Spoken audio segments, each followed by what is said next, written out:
तो दोस्तों नमस्कार, आदाब। मैं सदर सैफी और आप देख रहे हैं हमारा खास प्रोग्राम। आज इस खास प्रोग्राम के खास मेहमान में हम आपसे रूबरू कराएंगे आप भारतीय किसान यूनियन के उत्तर प्रदेश उत्तराखंड प्रभारी बलजिंदर सिंह मान जी को।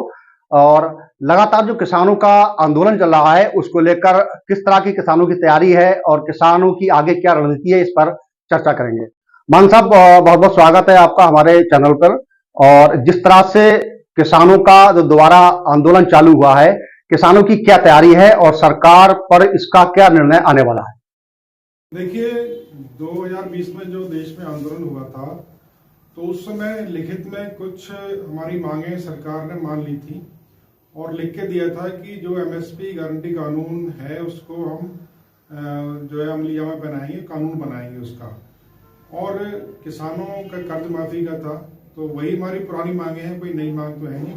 इन्हीं सारी मांगों को लेके जो संयुक्त किसान मोर्चा अराजनीतिक बन गया था, तो अराजनीतिक संयुक्त किसान मोर्चा के किसान पंजाब से चले हुए हैं और वो अपनी बात शांतमय तरीके से रखने के लिए जा रहे थे भारत सरकार के सामने, लेकिन उनको जाने नहीं दिया गया हरियाणा सरकार ने। जबकि हरियाणा सरकार का इन कानूनों से कोई लेना देना नहीं है, हमारी कोई डिमांड नहीं है हरियाणा सरकार से।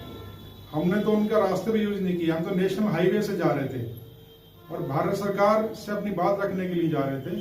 पंजाब के किसान और हरियाणा के किसान, उसमें रोक के बैरिकेड्स लगा के बड़े बड़े एक बॉर्डर बना दिया गया जैसे दूसरे देश की सीमा हो। और जिस तरीके से उनके ऊपर तशद्दुद किया जा रहा है, गोले बरसाए जा रहे हैं, ड्रोन से हमले किए जा रहे हैं, तो ये दुनिया देख रही है कि भारत सरकार कितना अत्याचार कर रही है अपने किसानों के ऊपर। और हमारी जायज मांगे हैं और उन्हें जायज मांगे को रखने के लिए जा रहे थे, हमें जाने नहीं दिया जा रहा। इसकी हम कड़ी शब्दों में निंदा करते हैं। नंदा, आपके जो संगठन के जो एक मुखिया कहेंगे श्री राकेश टिकैत जी, वो भी दिल्ली के लिए कूच कर रहे थे, रास्ते में उनका भी काफिला रोक लिया गया, ऐसे कुछ खबर आ रही है, क्या क्या सच्चाई है इसमें? देखिए, हमारी जथेबंदी भारतीय किसान यूनियन संयुक्त किसान मोर्चा का हिस्सा है, जिसमें 500 जथेबंदियां हैं देश की।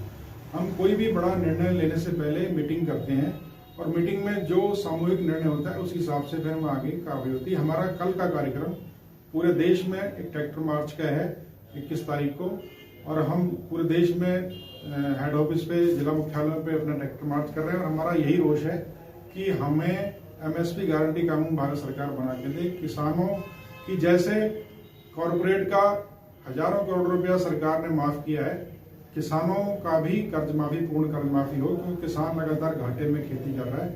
ये हमारी मांगे। इन मांगों को लेकर कल हमारा एक रोष मार्च है, जिसमें हम कलेक्ट्रेट को ज्ञापन देंगे और पूरे देश में ये प्रोग्राम है। और संयुक्त किसान मोर्चे के समय समय प्रोग्राम आते रहते हैं।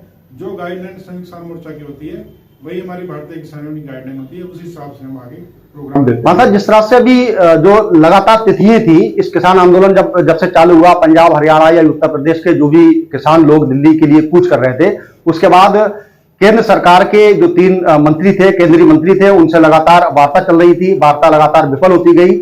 अब 18 तारीख की जो आगामी जो बीत गई 18 तारीख, उसकी डेट लगी थी, उसमें क्या निर्णय हुआ है, क्या सहमति बनी है सरकार और किसानों के बीच में?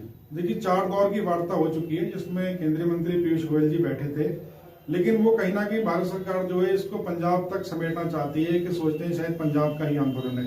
वो पंजाब की जो फसलें हैं उन पे एमएसपी ना दे करके, देश की फसलें हैं 23 फसलों पे हम एमएसपी मांग रहे हैं, वो ना देके सिर्फ कुछ दालों पे, 5 तरीके की दालों पे, जिसमें सोयाबीन और उड़द है और चना है, मक्का है, इसके ऊपर, और कपास है, सिर्फ इसके ऊपर एमएसपी देने की बात करते हैं, वो सिर्फ 5 साल के लिए।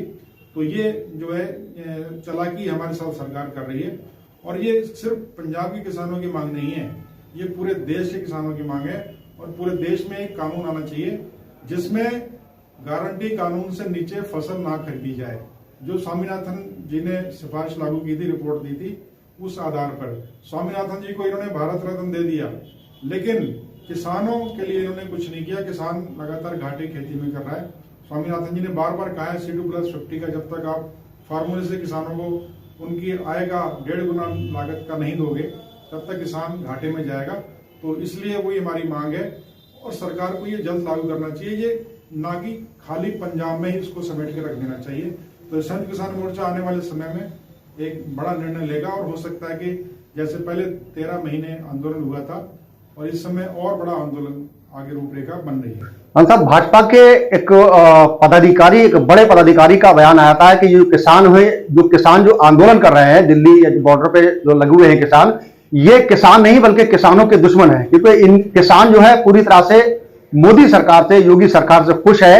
लगातार जो 2000 रुपए किसानों को जो दिया जा रहा है, प्रधानमंत्री के हमसे एक योजना चली है, उसको लेकर किसान लगातार खुश है। लेकिन ये किसान जो है उन छोटे किसानों को बलगलाने का काम कर रहे हैं और सरकार की नीतियों को विफल करने का काम कर रहे हैं। क्या कहेंगे? देखिए, हमारा कहना यह है कि किसान को आपसे भीख मांगने की हमें जरूरत नहीं है। आप सही मूल्य दे दो, किसान का उचित दाम दे दो।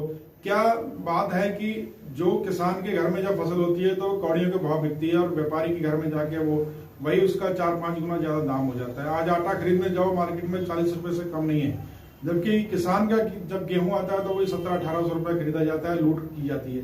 तो हमारा यही कहना है कि जब आप गारंटी कानून बना दोगे तो उससे नीचे अगर कोई व्यापारी खरीदता है, उससे ऊपर कोई खरीद ले, हमें कोई आपत्ति नहीं है।